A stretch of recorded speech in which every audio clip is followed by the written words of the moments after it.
Familiekerk Bottelarij in Brackenfell. Mag jy iets hier van Jesus ervaar wat jou lewe sal verander. Baie welkom.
Sy seun vir ons gestuur, sodat elkeen wat glo nie verlore sal gaan, maar die ewige lewe sal hê.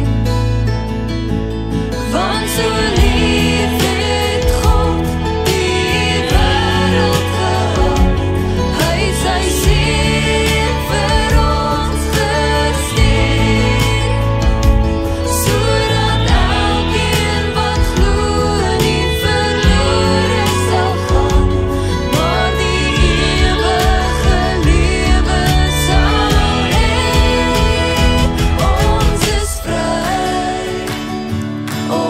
is vry.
Familiekerk, altyd heerlik om saam te kuier en spesifiek ook in hierdie feesseisoen wat op pad is, wat ons net herinner aan waaroor dit eintlik gaan. So, ek het vandag 'n amptelike aankondiging om te maak. Soos julle kan sien, is daar so ietsie verander in my voorkoms.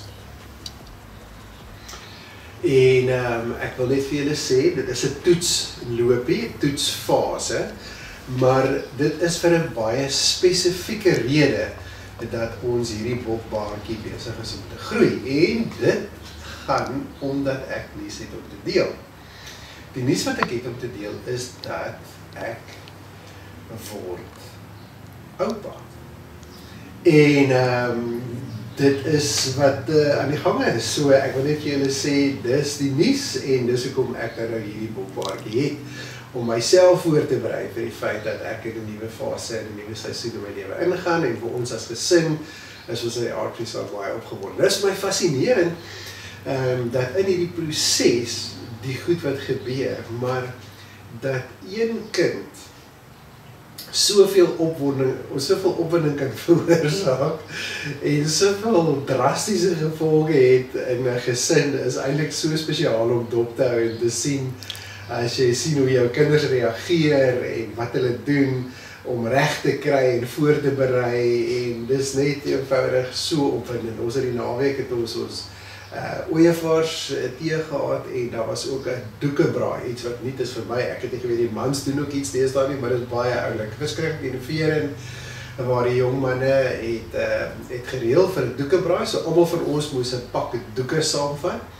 En toe het uit die aard gesaak lekker gebraai, maar toe het ons 'n speletjie gespeel waar ons onsself moet insien van hoe dit is as 'n vrou swanger is, en dat hulle verskillende vrae gevra, en toe moes ons deelneem, en ons moes 'n ballon hier voor in ons maag insit, ons maag net so gestaan, behalwe dat ons maag partykeer in elk geval staan, en so moes ons nou ontslae raak van die ballon sonder om dit te vat, so dit was een groot pret en grap storie gewees, maar dit was regtig lekker gewees om ook net te kon rustig raak en saam te praat oor ons ervarings van ons kinders, en ook toe vir Daniel lekker saam gebid, en dieselfde ook vir Lise by die ooievaarstee wat regtig baie spesiaal was in hulle voorbereiding vir hierdie kind wat op pad is.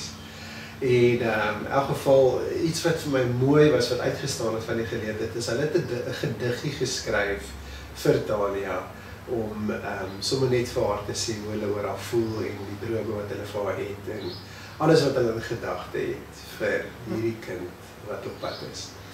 So, ek wil maar net myself dink, weer eens, jy weet, aan die kind wat vir ons beloof was, aan die kind wat vir ons gestuur is, en dis waaroor vandag se gesprek basies wat dit kan gaan, om vir ons te herinner dat die groot enkele event in hierdie lewe, in die geskiedenis van die mensdom, was die koms van 'n kind.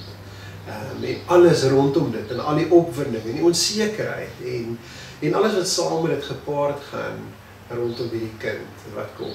So, julle weet van wie ek praat, reg. Ek bedoel, die feit dat Jesus Christus op hierdie aarde toe gekom het as 'n kind, as 'n mens, bly net eenvoudig ver bo ons verstaan van hoe ons eintlik God verstaan, reg. So die gedeelte wat ek vandag vir julle wil lees is, ek moet net gou vir julle 'n stukkie vertel. So ek het iemand gesê, you know what, that grandchildren is God's gift for making your teenagers live. Want julle weet, dit is so, dit ek voel jy lus om jou kind sy nekkies 'n bietjie draai te gee, veral as hulle nou tienerfase kom oor die goeders wat hulle aanvang. Maar is dit nie so nie? Dit is regtig waar die volgende fase in 'n ou se lewe waar ek nou bevoorreg is om in te gaan, is, ek kan nie vir julle sê opgewonde ek oor die kind is nie. En dan net om te besef, jy weet, dit is absoluut die moeite werd, dit wat ons in ons kinders belê. In elk geval, so die gedeelte is 'n bekende gedeelte, en daar's twee gedeeltes eintlik in Jesaja. Die een is in hoofstuk 7, en dit sê, in elk geval, die Here sal self vir julle 'n teken gee, 'n jong vrou, 'n maagd sal swanger word, en vir ons 'n seun in die wêreld bring, en sy sal hom Immanuel noem. Nou daai woordjie Immanuel is net eenvoudig so kosbaar want dit praat van God is by ons. Jy weet, daar is van al die verskillende godsdienste daar buite, nie een met hierdie storie nie. Daar's nie een wat 'n storie het, dat God, wat almal as hierdie groot forsing, jy weet, het die moeite gedoen, het uit sy pad uitgegaan, om na ons as mense te kom, om Immanuel, God by ons te wees nie. So dit is vir my net eenvoudig een van die mees incredible gedagtes om te weet dat God, ons kan assosieer met God op grond van die feit dat hy by ons wil wees. En dis wat hy gekies het om te doen. Die volgende gedeelte is in Jesaja 9 vers 5, wat sê dat daar sal vir ons 'n kind gebore word, en sy koninklike titel sal wees. Nou onthou net gou, myself in die rede val hierso. Hierdie is 'n profesie. Hierdie is gespreek paar honderd jaar voordat Jesus gekom het. So hierdie ou, Jesaja, het van God af 'n beeld ontvang van wat gaan gebeur. Is dit nie ongelooflik spesiaal nie? En so God het met die mens voor die tyd al gepraat, daar gaan 'n tyd kom, wanneer hy fisies aarde toe gaan kom. En dan sê hy, sy koninklike rol, sy titel sal wees, spesiale raadsman, God wat sterk is, ewige Vader, en 'n koning van vrede. Nou, ek wil gou oor daai 4 goedjies praat vandag, want daai 4 goed is basies die 4 goed wat in ons lewens aangespreek word, in ons grootste behoefte. Hoe sê iemand enig, almal van ons het so 'n void, almal van ons het so 'n spasie hier binne ons wat leeg is. En ons probeer dit vul met allerlei goeders. Maar net God, Jesus Christus, deur sy Heilige Gees, kan daai spasie vul. En luister gou weer na hierdie titels. Die eerste ene is, hy's 'n spesiale raadsman. Ek kry hierdie week iemand wat vir my kom kuier, en hy sê net vir my, Pieter, ek weet nie wat om te doen in hierdie situasie. Help my asseblief. En ek kyk om sy, ek sê vir hom, ek kan nie. Dat is nie 'n manier wat ek jou kan help. Maar ek kan jou herinner en ek kan jou weer net voorstel aan die raadsman, aan die Heilige Gees. Is so duidelik daaroor dat die woord sê dat die Heilige Gees lei ons in die waarheid. Die Heilige Gees is ons raadsman. En dit gee nie noodwendig altyd die antwoorde wat ons graag wil hoor nie, of die antwoorde wat ons gedink het, dit is nie. Dit is baie keer anderster as wat ons self moet uitfigure. Maar as ek gaan stil raak en opreg vra vir die Here vir raad, dis sy titel, dis wie hy is. Hy is my en jou raadsman. Hy wil vir ons help. Dis wie hy is. Tweede sê dat hy's 'n God wat sterk is. Weet jy of jy onthou as kind, hoe ons altyd gegaan gesê, maar my pa, nee, my pa, hy het 'n Hilux bakkie. En my pa sleep sommer 'n trekker uit die modder uit met sy Hilux bakkie. En dan sê hy sê, nee, jy het nog niks gesien in my pa het 'n Raptor Ford, daai Ford bakkie. Hy sleep 'n Ossewa en 'n vragmotor agterna uit. En dat is so aangegaan oor hoe sterk en hoe magtig ons pa is dit nie so nie. Ouens, daar's geen woord, daar's geen manier wat ons God se grootheid en sy sterkte. Daar's 'n skrifgie wat sê, my magtige regterarm beskerm jou. En dis wie God is. Dan sien ons, hy's 'n ewige Vader. Weet julle, van my wonderlikste herinneringe as 'n papa self, was as ek foto's sien, veral nou raak ek nog meer nostalgie dat ek 'n oupa word, van hoe my kinders op my skoot gesit het. En daai tye wat ons saam was, daar's niks so spesiaal. Soos 'n kind wat op jou skoot in die slaap raak en jy kan sien in daai foto's, jy terugkyk na dit nie, van die veiligheid en die geborgenheid wat 'n kind ervaar, wanneer hy so op jou skoot in die slaap raak nie. En is dit nie dalk wat hierdie beteken nie, dat God wil vir my en jou ewige Vader wees. Ons verstaan die ewigheid nie, ons kan nie, dit is te lank. maar dat ek 'n prentjie het van waar ek op my vader of my pa se skoot in die slaap kan raak. Dit verstaan ek. Daai veiligheid, daai plek van totale oorgawe en geborgenheid.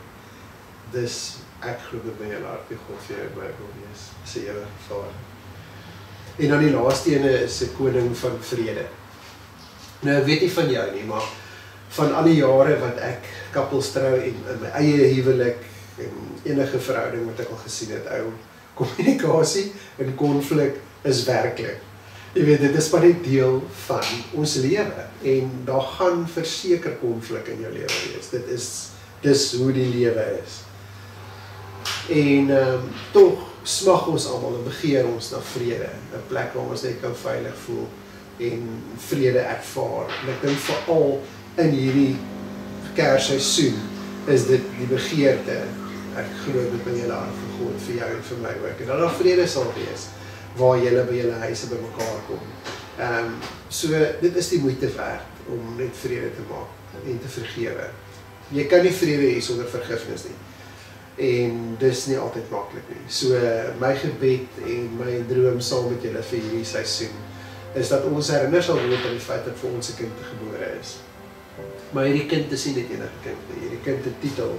Sy titel is hy is 'n spesiale raadsman. Hy is 'n God wat sterk is. Hy is 'n ewige Vader en hy is die koning van vrede. Mag jy regtig van God se vrede beleef in hierdie seisoen.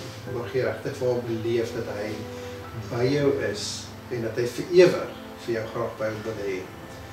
Dat hy is sterker as wat ons ooit sal verstaan en hy is wysheid. Hy is 'n raadsman. Kom ons bid saam. Vader, baie dankie dat ons kan stil raak voor U. Met ons verstand is dit baie moeilik om te verstaan wie U regtig is. Maar as ons stil raak en ons oë toemaak en as ons hart, ons binneste, ons gees oopmaak en net sê, kom Heilige Gees, wees U my raadsman. Wees U my ewige Vader. Kom leer my van vrede en herinner my aan hoe sterk U is. Dan is dit vir ons meer as genoeg in hierdie tyd. Ons aanbid U vandag en ons wil vir U dankie sê vir U grootheid. In Jesus naam bid ons dit. Amen.